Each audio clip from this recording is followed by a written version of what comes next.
So I'm Ben Kneppers. I'm one of the co-founders of a company called Bureo. We operate between North and South America, really, to work together with fisheries to create a net positive solution to end-of-life fishing nets.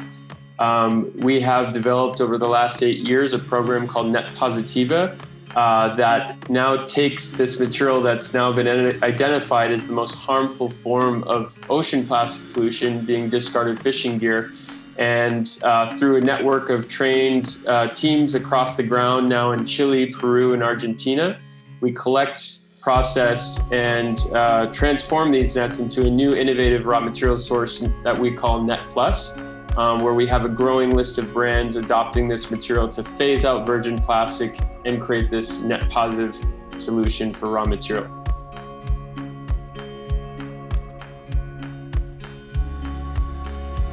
We were committed to being a B Corp from the start. It was something that really helped guide the decision making and the principles and the values that we wanted to found our business on. And beyond that, when we became a B Corp, it opened us up to a great network of like-minded companies that we could connect and share with and know that we were part of a movement. It's something that we can really proudly stand behind and say that this is not just something we're saying we're doing, but it's actually been certified and proven that we're creating that impact in a part of a greater movement that really needs to happen in the world today.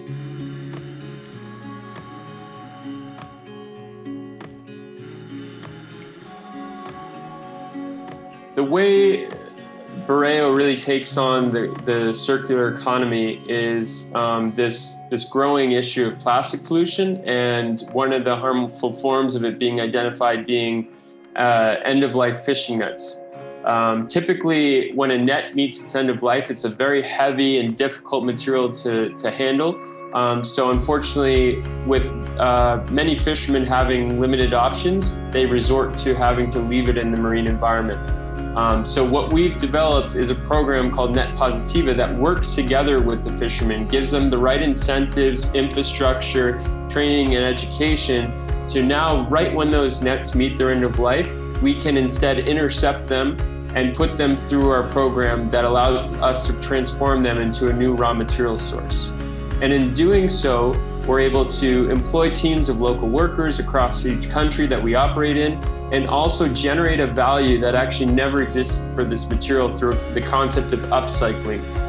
Typically, recycling is when you take this one product and transform it into the very same product. What we're doing with the fishing nets by upcycling is it's transforming into something worth a higher value. And by doing so, we're able to allocate a shared value model that invest some of those funds to continue scaling the solution to more communities and also addressing other environmental issues that these communities are facing. And so doing so, we can continue providing this solution, phasing out the use of virgin plastic, but also designing products that have an end-of-life solution that are made from our material to truly create a circular economy with this material.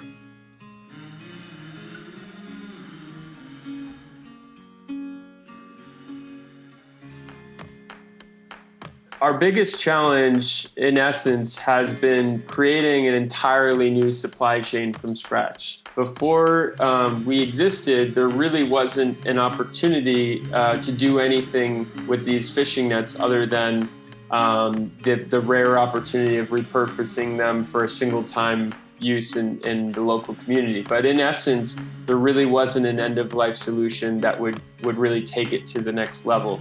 And so that was a big step from what was going on before. So it took a lot of education, training, and capacity building to get these communities on board.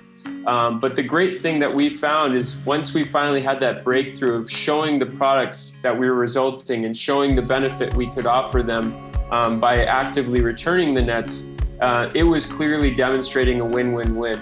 And so it was a win for the communities by having a solution for their waste. It was a win for the environment by no longer having it being discarded there. And it was a win for us by allowing us to create a solution for this material and replacing virgin plastic with it in the existing market.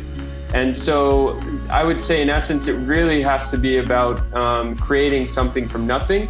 That takes a lot of hard work, a lot of commitment, and a lot of years of work. We've been at this for 8 years now. We're across 3 countries, and we're hoping to double that in the next 3 years again. So it's a lot of work, but it's meaningful work. And so we really appreciate the opportunity we've been given to make this solution for so many communities.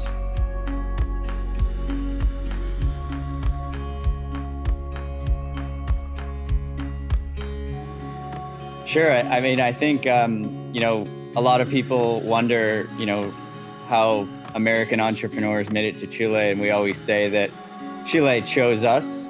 Ben and I were roommates in Australia, and Ben had a coworker who was from Santiago, Christian Emhart. And, they worked closely together, and Christian recruited Ben to move to Chile. And I had actually known Christian and was friends with him in Australia. We used to surf in the morning together. And so when Ben moved to Chile, we found out about Startup Chile. And at that time, we had been developing this idea to have an impact model with recycled material. And one of the limiting factors in the beginning was we weren't confident that the idea was fundable, that we could go and pitch and raise money, because it was more of a nonprofit or a social business where in 2012, 2013, it was a lot harder to raise money for ideas like that. And that's when we found out about Startup Chile, and we had this opportunity to pitch the idea to kind of a really unique program in Santiago, and we all decided to move there after we got accepted. And during our first year in Santiago, I think we really embraced the coast, we embraced the people, we embraced the lifestyle, and it kind of really reminded us of all the things we love about here in California and here in the US, but much more raw and wild and open, and just a really interesting environment. And, I think as soon as we were there for the first year, we knew that the program would always be based there. I think a lot of entrepreneurs come to Chile and they go on to either their home country or another geography. And so we were really fortunate that the community, the fishermen, the whole really environment there embraced our idea.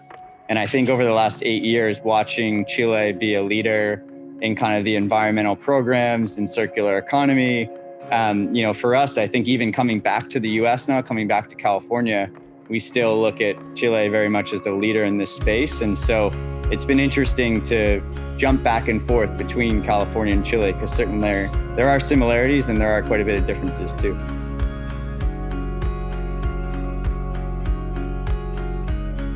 I think the beauty of this program in general is that this is a need that exists in fisheries all over the world. It's not just a problem that Chile faces. This is a problem globally. And we're working and living in California at the moment, and this is something that we see in our own backyard as well. And we had an opportunity to partner with the local government here in the state of California to work directly with the drift gillnet fisheries. And they're turning over that fishing program and preventing or discontinuing that type of fishing here. And the nets would otherwise have been ending up in landfills or in other harmful locations. And so we were given the opportunity to partner with them and expand our program just like we do in Chile and in Peru, and work directly with the fisheries here in California to provide an end-of-life solution for the nets here. So we've been working with, I think around now about 10 or so fisheries to